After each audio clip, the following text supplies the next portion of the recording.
कृष्ण बिना किसी भ्रम के सीधा जवाब देते हैं। श्लोक 5.2 संन्यासः कर्मयोगश्च निःश्रेयस्करो उभौ। अर्जुन, दोनों रास्ते सही हैं, दोनों तुम्हें भगवान तक ले जाएंगे, परंतु तेस्तु कर्म संन्यासात् कर्मयोगो विशिष्यते। लेकिन इन दोनों में से कर्मयोग बेहतर है, आसान है और श्रेष्ठ है। क्यों? कृष्ण कर्मयोग को बेहतर क्यों बता रहे हैं? क्योंकि श्लोक 5.6 संन्यासस्तु महाबाहो दुःखमाप्तुमयोक्ता। बिना योग किए संन्यास लेना दुख का कारण बनता है। दोस्तों समझिए, अगर आपका दिमाग शांत नहीं है और आप जंगल में जाकर बैठ गए तो वहां भी आपको शांति नहीं मिलेगी। वहां मच्छर काटेंगे, भूख लगेगी, पुरानी यादें सताएंगी।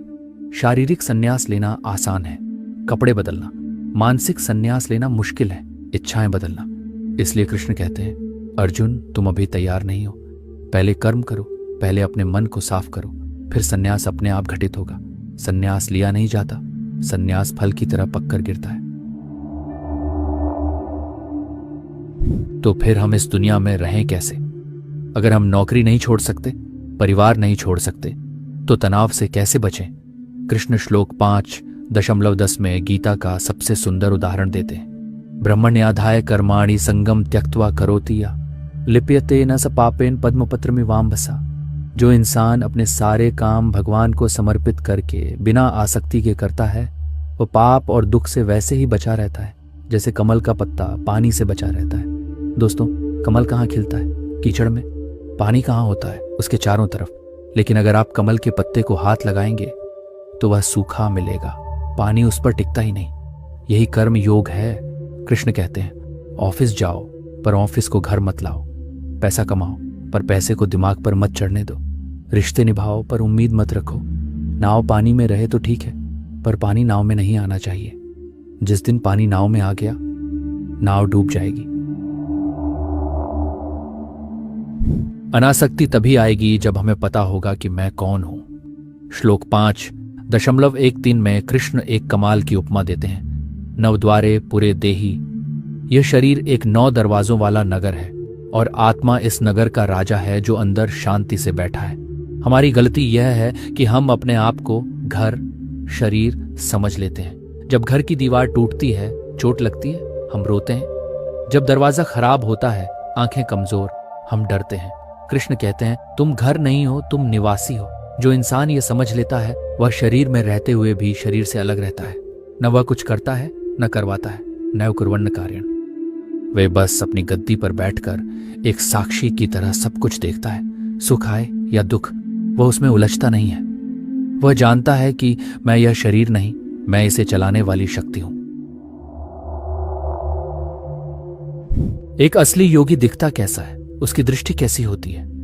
श्लोक 5.18 यह मानवता का सबसे बड़ा सबक है।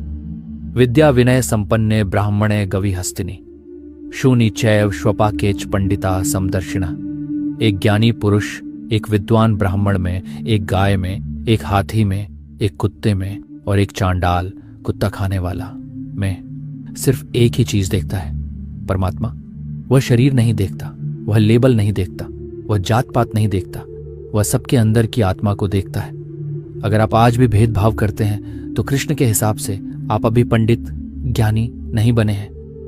असली ज्ञान वह नहीं जो हमें भेद करना सिखाए, बल्कि वह है जो हमें सब में एक देखना सिखाए। जब तक दूसरा है तब तक डर है, जब सब एक हैं तभी प्रेम है। अध्याय के अंत में कृष्ण खुशी का राज बताते हैं। श्लोक 5.22 यही संस्पर्शजा भोगा दुःखयोने एवते। जो खुशी हमें बाहर की चीजों से मिलती है वह खुशी नहीं है, वह दुख की योनि है। क्यों? क्योंकि हर बाहर की खुशी की एक्सपायरी डेट होती है। जब वह खत्म होती है तो दुख देकर जाती है। तो स्थायी खुशी कहाँ है? कृष्ण कहते हैं, युन्तः सुखोंतरा रामस। श्लोक 5.24 जो इंसान अपने अंदर खुश है वही सच में आजाद है, लेकिन अपने अंदर कैसे झांके? श्लोक 5.27 और 5.28 में कृष्ण पहली बार ध्यान की तकनीक बताते हैं। बाहर के शोर को बाहर रोको, अपनी नजर को दोनों आईब्राउज के बीच में स्थिर करो, सांस को नाक के अंदर संतुलित करो। तो स्थायी शांति कैसे मिलेगी।